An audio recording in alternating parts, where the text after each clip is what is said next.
The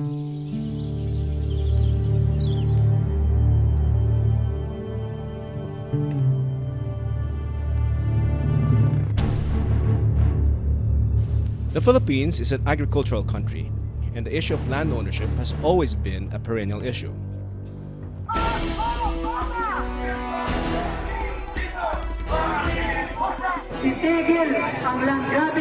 Different farmer groups call on the government to swiftly implement the land distribution through CARPER, or the Comprehensive Agrarian Reform Program, with extension and reforms. But after many years, according to the Department of Agrarian Reform, or DAR, 44% of all agrarian reform beneficiaries remained without access to integrated support services as of December last year. Looking back, CARP, or the Comprehensive Agrarian Reform Program, was first enacted to law during President Corazon Aquino's term in 1988. In 1998, it was extended for another 10 years to complete the distribution of lands. It was once again extended through CARPER from July 1, 2009 to June 30, 2014.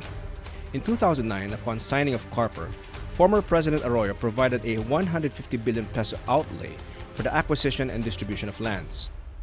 The Aquino administration, meanwhile, had set aside more than 16 billion pesos for agrarian reform in the 1.6 trillion peso national budget for 2011. In 2012, another 17.9 billion pesos had been set aside in the 1.8 trillion peso national budget. Some groups call to give CARPER another chance to solve one of the country's recurring problems in the past decades. But others insist to once and for all junk the supposed flawed law and install a new one. Welcome to Opposing Views, a hard, straightforward discussion of today's most pressing issues. Much has been said and done on the issue of land reform in the Philippines, and it has, in fact, perpetuated many forms of human rights violations. But it seems like many more questions are left unanswered. So we ask tonight, should the government extend the Comprehensive Agrarian Reform Program with extension and reforms in order to achieve its goal? Good evening, I'm Rod Nepomuceno, and this is Opposing Views.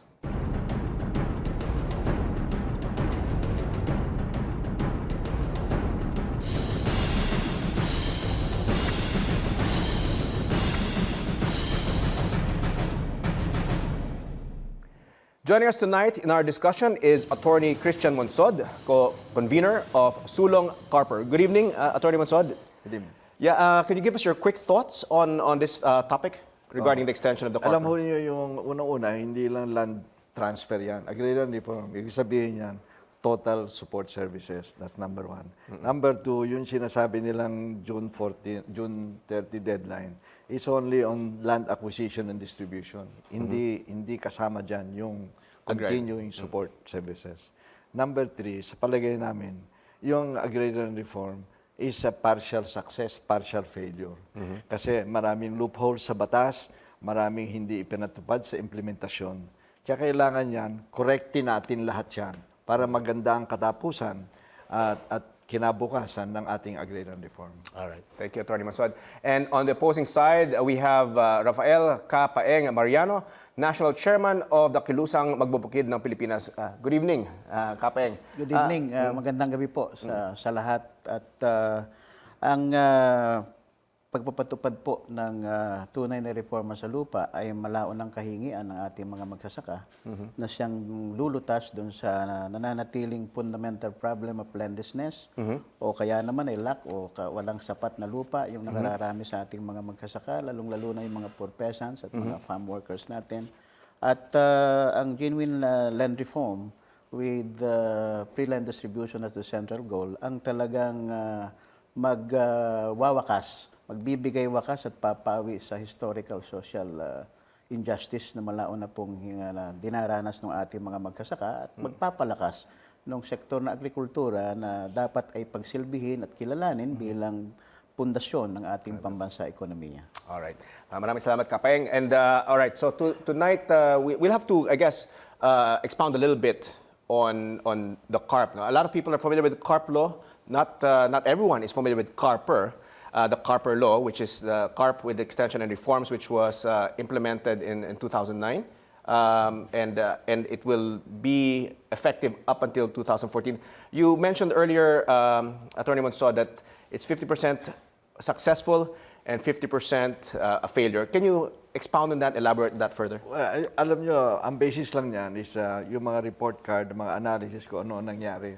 And ang mga successful distribution of land, yung agrarian reform communities na total lang support infrastructure, support services, and so on.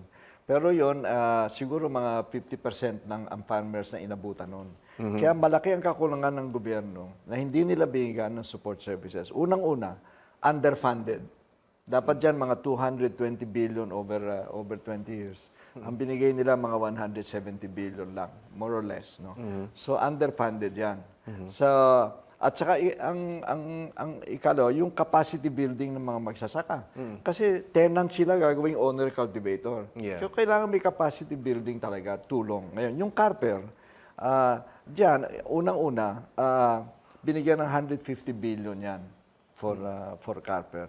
At ikalawa, specified dun sa CARPER, for example, na yung tulong sa farmers a specific part of the 150 billion, it's about 12% or 40%. So, yun kasama initial capital. Kasi walang capital ang mga magsasaka. Utang lang sila ng utang. At may socialized credit.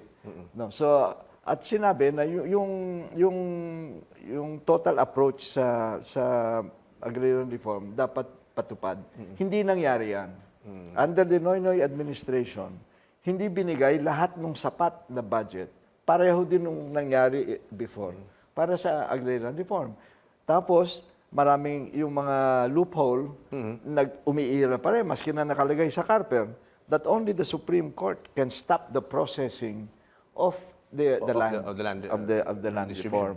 Kasi yung tao ni Noynoy dyan, si Rick Hill de los Reyes, merong AO7, yung Administrative Order 7, Administrative Order 9, na sinabi na pag merong kaso, may litigation, merong complaint, isususpend yung processing ng lupa. Di ganun din.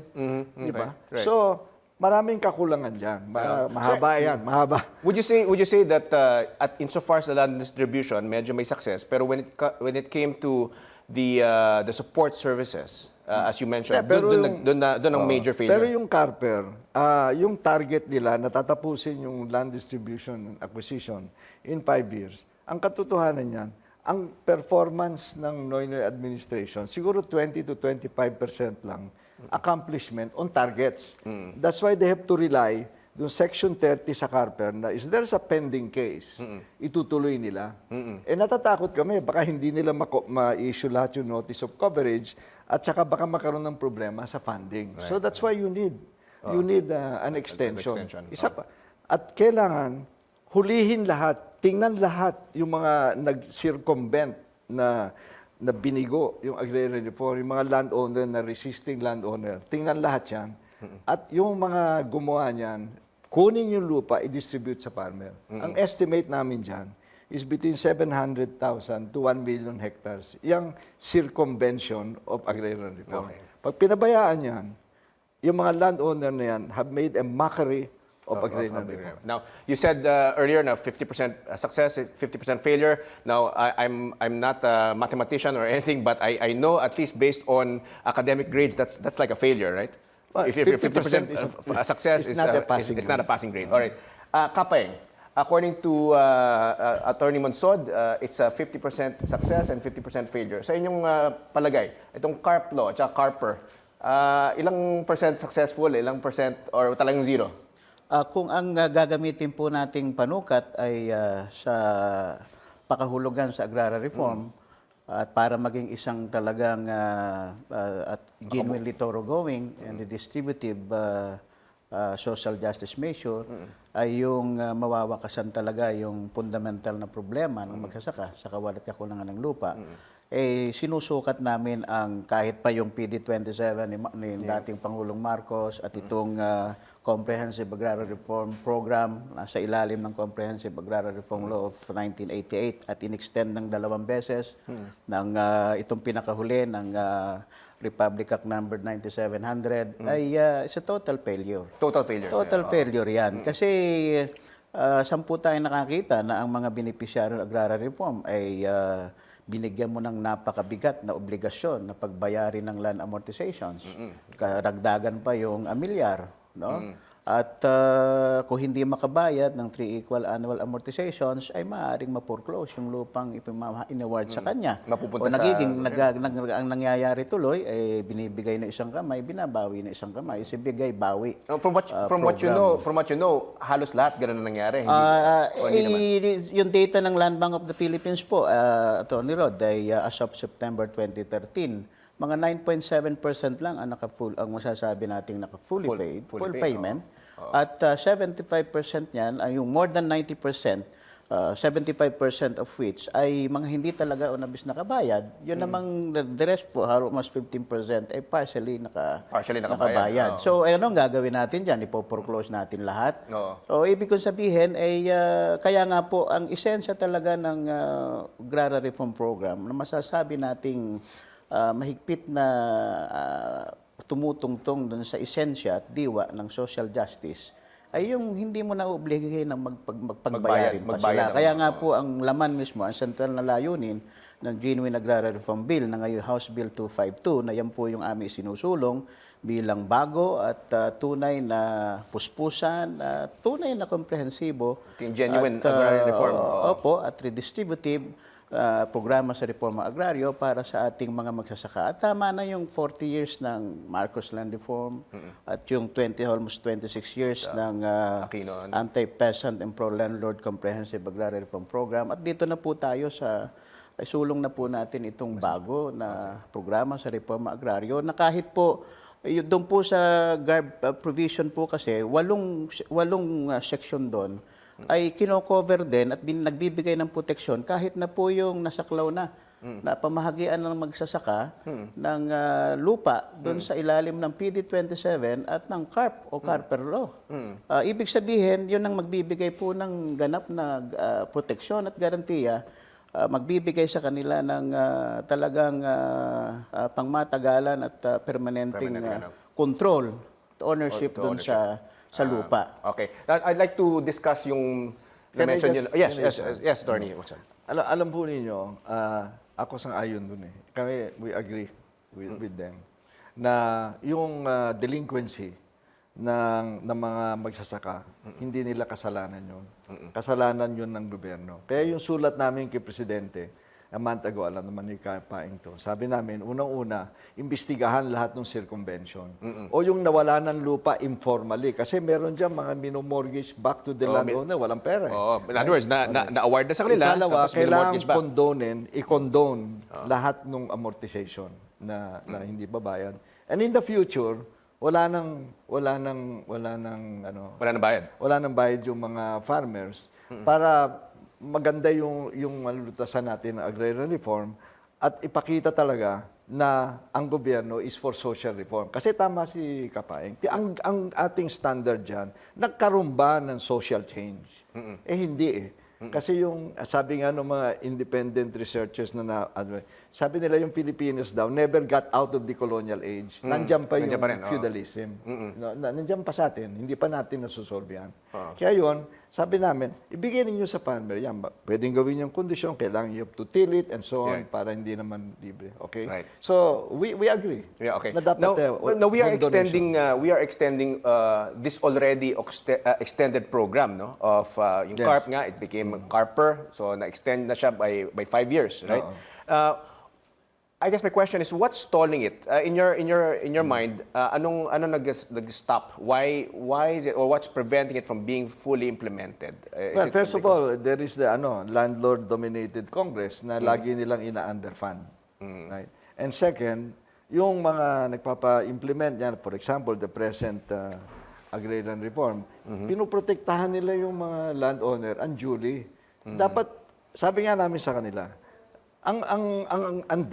ang constituency ninyo, farmers, yan ang ipagtanggol ninyo, hindi landowner. Pabayaan yung trade and industry ang magtanggol niya sa mga landowner kung gusto nila. Di ba? Yes. Hindi yung ginagawa. For example, Luisita, sinabi ng Supreme Court, ipatupad yan, i-distribute na yung lupa. Pero sinabi ng Supreme Court, meron diyang 1,500 hectares na ni-retain ng Cojuangco family. Right? Yun in excess of the retention limits.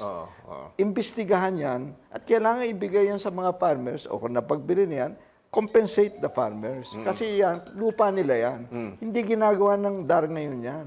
In other words, si Gil de los Reyes, pero tampa rin niya ang Cojuangco hanggang ngayon. So ang Congress at saka ang heads ng DAR are the main, in your mind, main culprits why hindi na-implement kung yun lang pinag-usapan, excuse me, no, Kapay. Kasi kung tingnan ninyo, okay, Congress, tapos yung executive, yung lalo na yung DAR. In fact, there are some defective Supreme Court decisions, particularly on compensation to the landowner. Ang sinasabi nila, in effect, market price daw dahil ex-eminent domain, yung mangkukunin lo para kalye, para dama, whatever it is.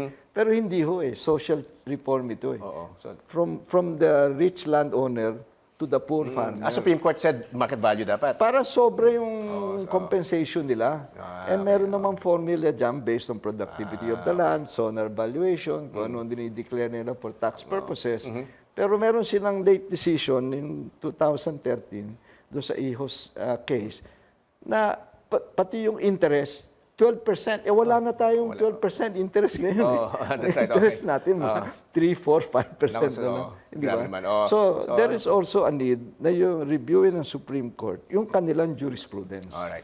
Now, Kapay, sa inyong opinion, ano yung reason why hindi na-implement fully itong CARPER? Is it, as mentioned by Attorney Monsod, mukhang lahat, no? Executive, Judiciary, tsaka pati Congress, no? Sa inyong palagay, you think ba pati landlord, mga landlords dito may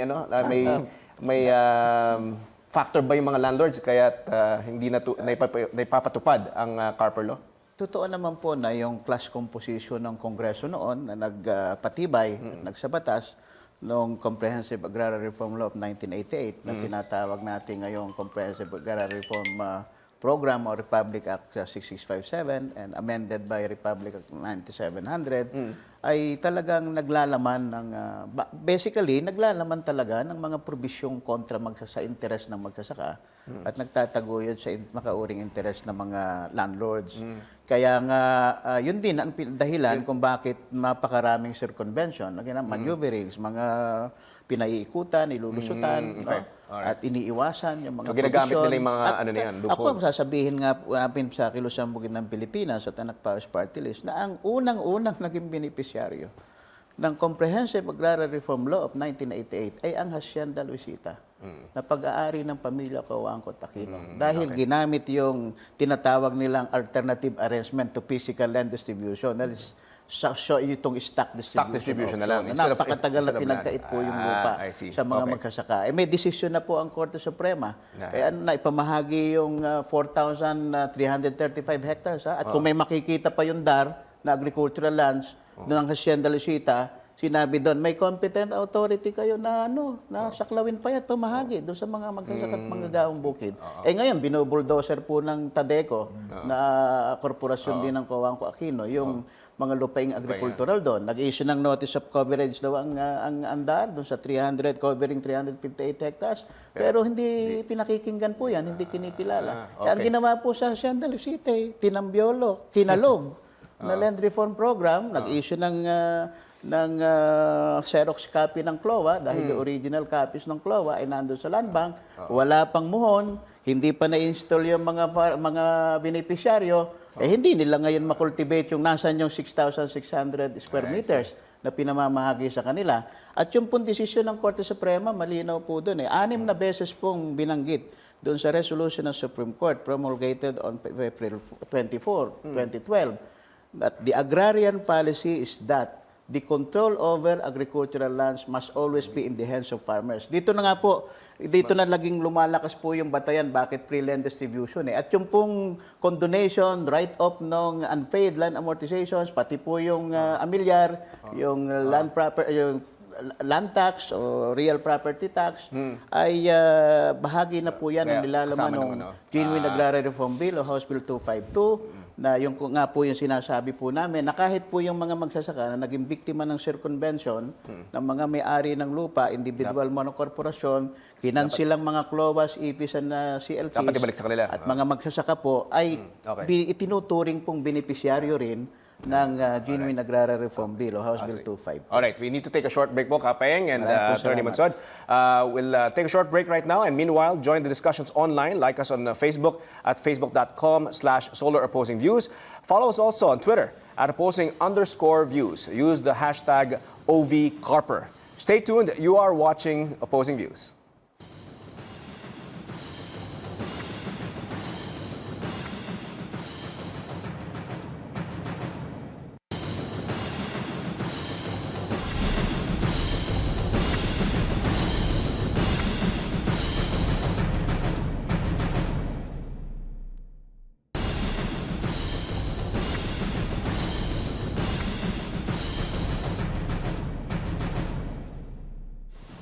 Welcome back. You're still watching Opposing Views. We have with us Attorney Christian Monsod and Rafael Capaeng Mariano. And our debate question for tonight: should the government extend the Comprehensive Agrarian Reform Program with extension and reforms in order to achieve its goal? Now, let's go to the details, Attorney Monsod, on the proposed extension from your side regarding this 2-year extension. Apart from the 2-year extension, you're saying that there are other provisions that you wanted to, or I guess reforms. Let me just go back. Ang gusto namin kasi yung commission that will investigate yung claims of accomplishment must be independent.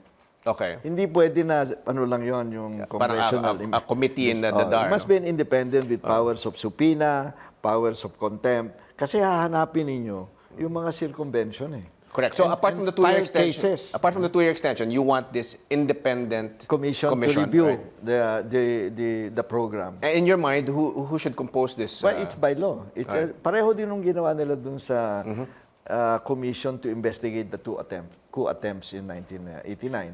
Independent commission yon. Right, okay. Right? With the right of subpoena and cite for contempt. Para talagang walang politika. Okay. Now, there are other reforms that you're asking Yes, for. massive. Gusto namin gumawa ng massive support services ang gobyerno to show, para pakita how it can be done kung tama yung support services. Okay. No? For example, yung mga leaseback agreement. Yung leaseback agreement, supposed to be only a transition period. Habang merong bigyan ng capacity yung farmers to be owner cultivator. Mga 5 years Leaseback meaning the farmer leases it back to the landowner. Ang ginawa nila, ina-approve nila up to 25 years. And 2 years ago, 3 years ago, nakita namin, they were willing to, another 25. Ay, anong klaseng temporary transition arrangement? So this independent commission that's one of the circumventions. Yeah. So this independent commission is supposed to look at all of these circumventions. Yung mga fish circumventions, mga shadings of the truth or whatever it is, that ang lupa ay wala sa control ng farmer. Sabi nga ni Kapay, the essence of agrarian reform is the farmers must control the land. And as well as investigate human rights violations as you... Yes, nandun po yun. Sa amin, kasi masyadong marami na po yung mga human rights violations. Land grabbing. Yung amin yung grupo, yung Task Force Mapalad, sa Negros, about 15 na farmer leaders namin have been killed since 2001. Wala po maski isa na nasa bilangguan.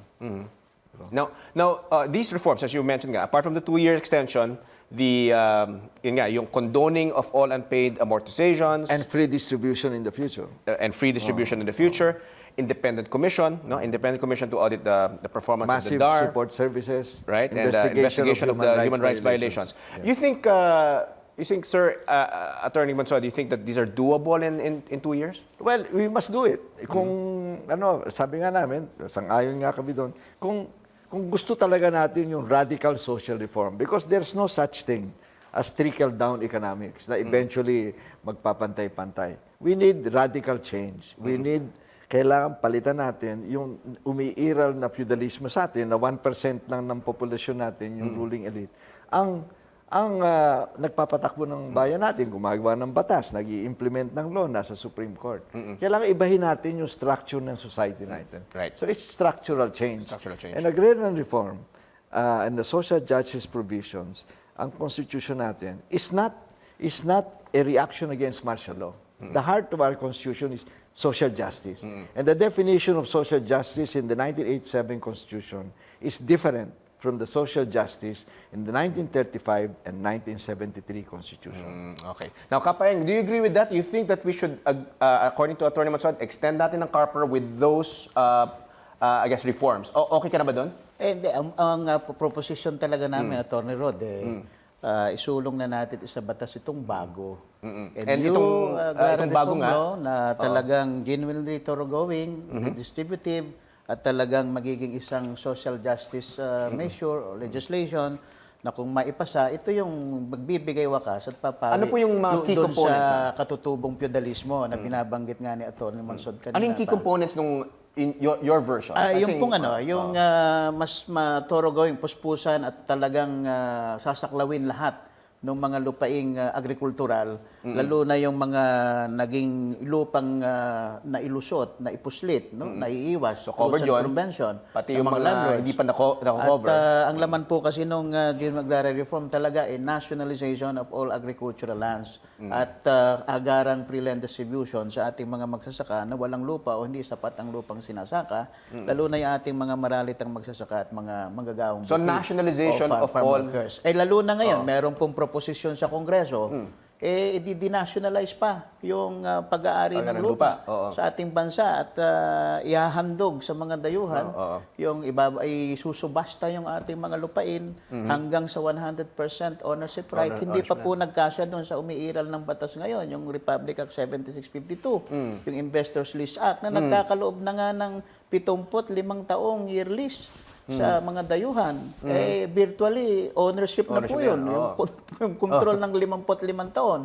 So kaya nga po itong Genuine Agrarian Reform Bill, ito na po isinusulong namin. Noon na po nakaraang 15 Congress na ako po ang principal author nito, bukod sa nagkaroon na po ng hearing yung Committee on Agrarian Reform ng House, nagkaroon na po ng public hearings sa Visayas, sa Mindanao, at sa Luzon, at hindi nga lang po nakapaglabas ng committee report, kaya po inirefile po ng Anak Pawis Party List pangunahin ito, sponsored by Congressman Fernando Capando Hicap as the principal author. So nagkaroon po ng hearing nung isang araw, aking pong pagkakatanda, 4 na oras pong nagkaroon ng deliberation on Genuine Agrarian Reform Bill 252. Just to, sorry. Yung na-mention po ni Attorney Mansod, di ba kayo sang-ayon nun? Extend na lang ang CARPER with the reforms that he mentioned. Yung reforms na sinabi niya na may independent commission to investigate human rights violations and yung mga circumvention na sa implementation ng CARP law, tapos yung yun nga, yung pag-condone ng mga amortizations na hindi nabayaran and free distribution. Yun yung mga sinasabi ni Atty. Mansod. Welcome at positive pong development yung posisyon ang sulat sa anak. Lalaman po ata ng sulat ng siyam na obispo po ba yun? Attorney Mansod? Tsaka 100 and about 300 NGOs and people. Yung nilalaman na rin ng Genuine Agrarian Reform Bill, condonation, write-off ng land amortization, unpaid land amortizations, at yung future payments ay libre na rin. Yun po isang mahalaga pong matingkad na nilalaman at provision ng Genuine Agrarian Reform Bill. Pero nagpapatuloy po yung aming apela ng Anak Pawis Party List ng Kilusang Bukid ng Pilipinas sa Catholic Bishops Conference of the Philippines na wag na po nating i-extend itong CARPER neto kahit 2 taon na hindi man yun ang layunin, nagbibigay lang po ng ilusyon sa ating mga magsasaka na mapapamahagi na yung lupang malao na nilang sinasaka at magiging pag-aari at kontrolado na nila. So, na hindi naman nangyari doon sa unang 10 taong extension, may kasunod na 5 taong extension, tapos 2 taon, kahit extend mo ng 2 taon, wala talaga. Di talaga palagay makayanin. ko po, ayokong pangunahan yung mga magsasaka natin na maiiling pag narinig na extend pa ng 2, samantalang na-extend na ng 15 taon, bakit hindi pa po tayo magsama-sama sa GARB na po tayo. At, Attorney Mansod, Kapayeng seems to be saying na talagang maisabatas. talagang useless na talaga yung CARPER. No? Anong tingin niyo? Sa akin parang siguro ilagay natin yung isa, 2. No? Yes. Sabi, saan ba't pareho? Saan nagkaiba? Kasi magandang magsama tayo. Alam naman natin ang hangarin natin, parehong social justice. At talagang total emancipation ng farmer. At ibahin natin yung inequalities dito sa ating bansa. So pagtabihin natin yung 2 version. Saan ba tayo nag-agree? Saan ba tayo nagdi-disagree? Kasi wala pa ako naririnig na nagdi-disagree kami. Alright? I don't know whether I think he yung disagrees. compensation to Yung- landowners po, Kapaing. Are you against any compensation or merong compensation din? Doon po sa genuine nagre-reform bill, meron pong compensation. Meron, May just compensation, may expropriation proceedings. Kasi totoo naman po, kahit pag sinukat mo yan sa 1987 Constitution, there are 3 provisions Opo. regarding the just compensation. At pero ang wala po sa konstitusyon at kahit po yun dun sa 1935, 1973 and the 1987 Constitution, walang nationalization. fixed and final formula to determine yung just compensation. Kaya yun po yung binabanggit na Attorney Monsod, bakit ang Korte Suprema, no? Ang parang nagiging jurisprudence ngayon ang halaga ng lupa ng landowner Market value. nakabase sa kung anong presyo nito sa palengke, current fair market Okay, value. Kapayang, Kung naghahabol pa po ng interest doon sa hindi na ibigay na amortisasyon, So gentlemen, I'm sorry. I need to... binigyan pa po ng Supreme Court. I need to Wala cut akong it short. problema doon. Wala akong problema na i-define natin doon sa extension kung ano ang just compensation. But at this point, we'll need to take a short break. We'll take off from there, no? But at this point, we need to take a short break. More on the issue of land reform when we come back. Please stay with us.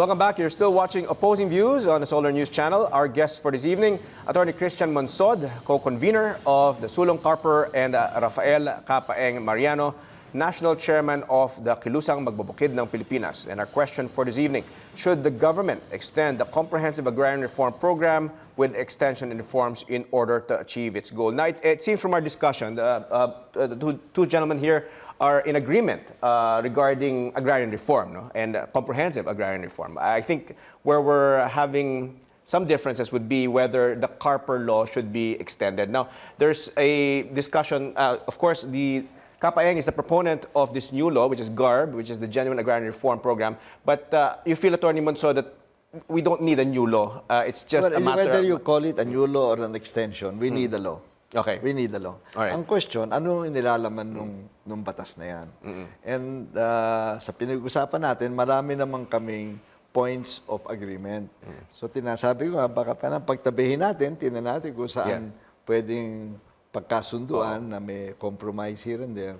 And yun ang ating discussion ngayon. As from... ang dalawang issues siguro na magandang pag-usapan natin ay yung collective versus individual CLOA ng farmer. Okay. At Can we saka talk about yung that? Yeah.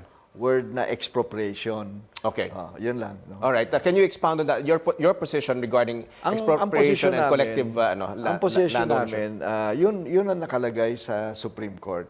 Decision doon sa Luisita na individual clause. Ano ngayon?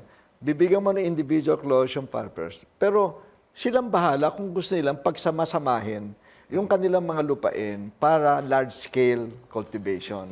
Wala namang contradiction between large-scale cultivation and small-scale ownership of land. Walang contradiction doon, yeah. Pwede silang mag-joint venture among themselves, mag-ano sila. Pero sabi ng Supreme Court, individual rather than collective Land ownership. CLOA. CLOA, Okay, yun. Yeah. Yun ang isang issue. Now, Kapayan, your position is dapat collective land ownership ba? Yun ba yung position Dito po sa Genuine Agrarian Reform Bill o House Bill 252, doon sa mga lupain po, agricultural lands na sasaklawin itong libreng pamahagi ng lupa sa ilalim ng GARB. Kung meron na po diyang organisasyon, samahan, union o kooperatiba ng mga magsasaka at manggagawang bukid at ang kanilang hinihiling na ay kolektibong ipamahagi sa kanila, bakit pa po natin pipilitin ang individual distribution ng lupa? So, kayo, Kung hindi kayo pwedeng pabor sa individual masyado? Collective ownership nila. Yun ang lalamnin po at yun ang magiging description mismo nung ipamamahaging title of full emancipation under the GARB o House Bill 252. So, hindi po katulad ngayon, na kaya Hacienda Lucita, kahit naman nasa konstitusyon na sa Section 4 ng Article on Social Justice and Human Rights, inaalaw naman hindi lang yung directly ma-own ng magsasaka, mapag-ari ng lupa, yung lupa ng magsasaka, kundi nandun din yung kolektibong pagmamayari. Pero kayo, ang in-espouse nyo is that dapat collective land ownership para mas Doon po mas sa mga lugar na ang kontrolado. agricultural lands ay talaga pong sama-sama na rin binubungkal ng mga magsasaka. Kung meron pang mga lugar na talagang individual ding kinocultivate ng ating mga magsasaka at Isasama na yan. at sa panahong hindi pa sila handa para buuin yung kanilang pagmamay-ari sa lupa ng collective, ang paraan ng pagmamay-ari, di gagalang po natin yon. So it's a policy of education and encouragement. Kung makita nila yung bintahin ng collective dun sa individual, so makikita, lalo na po kung meron silang mga economic organizations na dyan o kooperatiba nila. Halimbawa, po sa mga plantasyon, na malalawak na lupain ng plantasyon, may mga may farm workers union na dyan, o organization o kooperatiba nila. So hindi na po dapat na individual pa yung pamamahagi ng title of full emancipation under GARB. So kikilalanin na natin yung kahalagahan at kung yun ang kahandaan na ng mga organisasyon, samahan ng mga manggagaang bukid dyan, di collective po yung magiging katangian na nung title of full emancipation. Kasi po itong genuine land reform with free land distribution as the central goal, talaga pong ang layunin natin dito, yung total emancipation from the bondage of the from soil landlords. Okay. ng Now, ating mga magsasaka at manggagawang bukid. Attorney Matsod, do you agree with the thoughts of Kapaeng na it should be more of a CLOA, meaning more of an organized ownership, collective ownership rather than individual Alam ownership? niyo, ang sa amin, edi ibigay natin sa farmer and let them decide kung gusto nilang isama. No? Ganun lang kami, simple, two-step. No? Kasi ngayon, sinabi na ng IFAD, yung International Fund for Agricultural Development, World Bank, lahat ng mga international organization. The most efficient farms are small farms. Yung plantation, para yan sa mga Australia, Canada, malalawak ang mga lupa nila. Kasi yung small farm, for example, vegetable farming, hindi naman kailangan plantation yan eh. At saka, maski nasabihin mo yung pineapple o kaya palm oil, pwedeng large-scale cultivation, pero may small-scale ownership. Pwedeng contract growing, pwedeng joint venture. Maraming ibang choices ang farmer. Ibigay natin sa farmer yung choice. Yung choice. Ibigay sa kanilang lupa, o kayong bahala ngayon. Gusto nyo magsama-sama, okay lang. Bukas yung provision ng Genuine Agrarian Reform Bill doon na sa simula, di individual na pamamahagi under this title of full emancipation, and malaunan kung meron silang choice, Meron silang pagpipili choice. at pagdidesisyon nila na pwede nilang patakbuhin isang collective farm yan, no? O kooperatiba, o nasa sa mga beneficiaryo na. So napakabukas po doon yung Hindi kami masyadong malayo. Hindi masyadong malayo, pero hindi ba covered na ng CARPER law yan? Hindi. Malaki ang pagkakaiba, Atty. Rod. Talaga. Sa laman at saka sa yung central na layunin ng libreng pamahagi, wala pa yan sa provision ng kahit nitong CARPER. Ito nung CARP. Libreng pamamahagi.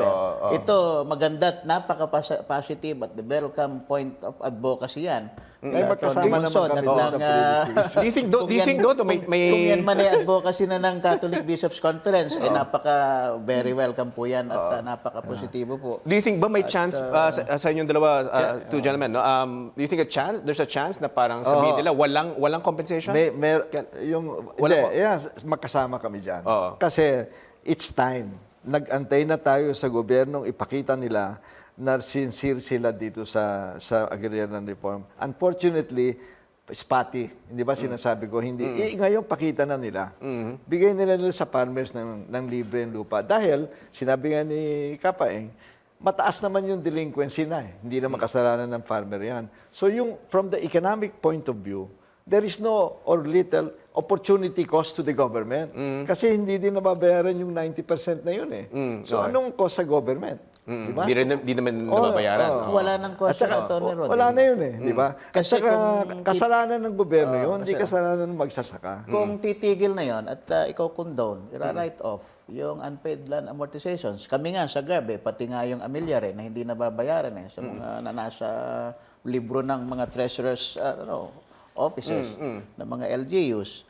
Eh, kung matitigil na yon, ma-unburden na yung magsasaka doon o beneficiaryo, no? Beneficiaryo ng Genuine Agrarian Reform Bill. So, meron siyang kagyat na magagamit na production capital eh. Kasi, kaysa babayad pa siya ng amortisasyon o babayaran niya ng nakabunto na napakalaking utang, eh pwede na niyang gamitin yung support bilang kapital sa pagsasaka. Hindi na tatakbo sa usurero. Rather than paying may for the exception lang amortization. kami doon sa just compensation at expropriation proceedings kasi merong provision at yan alam naman ni Atty. Monsod yan ang Genuine Agrarian Reform Bill, itong House Bill 252 na may exception doon sa mga lupaing. Paano yung pag binaybay mo, sinundan mo, tinrack mo ngayon kung paano napunta sa landowner yon o landlord, masusumpungan mo, matutuklasan mo o manggagaling siyempre yan sa mga magsasaka na rin mismo na yung lupa nakuha mismo sa pangangamkam sa kanila. O kaya na may through pandaraya, panililang, paggamit ng puwersa o dahas para mapatalsik sila. At talagang ang sinaunang nakaposisyon dyan at nagko-cultivate yung mga naunang magsasaka dyan na pwedeng mga magulang o ninuno nila itong nakapwesto ngayon. O babayaran ba yan ng gobyerno? So yun po yung tinatawag naming solid land holdings. Hindi naman pwedeng lahat. Kahit na ang history ng nung lupa, kaya naging nasa control ng isang malaking land-owning family, kinamkam lang sa magsasaka o manggagawang bukid, babayaran pa ng gobyerno, pera din po ng bayan yun. Yun naman, may exception lang doon. At saka yung mga lupain ng mga maliliit na nag-aari, small landowners, nagbigay din po ng konsiderasyon at natatanging pagtrato yung Genuine Agrarian Reform Bill. Kaya din po, in effect, meron din siyang 5-hectare retention na yung may-ari ng lupa na ang sukat lang ay 5 hektarya pababa, basta bubungkalin po niya, may iwan po sa kanya yun. Yun naman pong may 15 hektarya pababa na gano'n, may option to sell. Okay. Now, may discussion. Hindi po automatic expropriation. I wanted to discuss about yung nationalization. Atty. Monsod, are you in favor? Kasi according to Kapaeng, you're in favor of the nationalization of all properties that are owned by transnational corporations. Are you in favor of that? Na may exception po doon sa mga small landowners.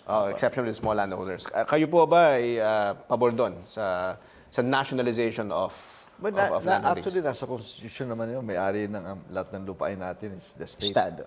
Estado naman talaga. Ang question lang, is there a really exceptions na allowed yung disposable and alienable land? Yes. Ngayon, tama yun. Na if there is a gross injustice that happened, kailangan imbestigahan yun. Kaya kung kailangan 2 taon, 3 taon, kailangan may life yung special commission. Tingnan lahat yan. Kasi baliwala yung sinasabi nating social reform kung if many people get away with it. Di ba? Right. So, wala kaming problema dun na gagawin natin tama yung mali. Based on, all right. We need to take a short break. Meanwhile, join the discussions online. Like us on Facebook at facebook.com/opposing views. Follow us also on Twitter at opposing_views. Use the hashtag #OVCarper. Stay tuned. You're watching Opposing Views.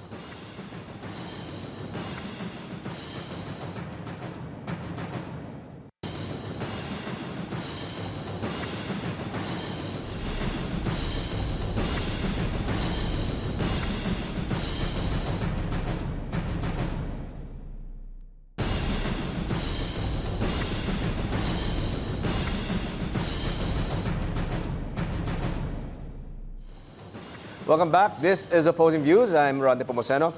Our guests for this evening, Attorney Christian Monsod and Rafael Kapaeng Mariano. And our debate question for tonight, should the government extend the Comprehensive Agrarian Reform Program with extension and reforms in order to achieve its goal? So we've reached the final portion of our show.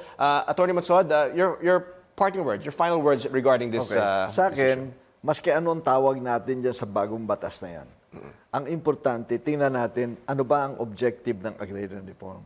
Social reform yan. Change, structural change. Hindi lang Kaya land transfer. lahat ng kailangang gawin natin para iwasto natin, ilagay natin sa tama, yan sa objective at paraan.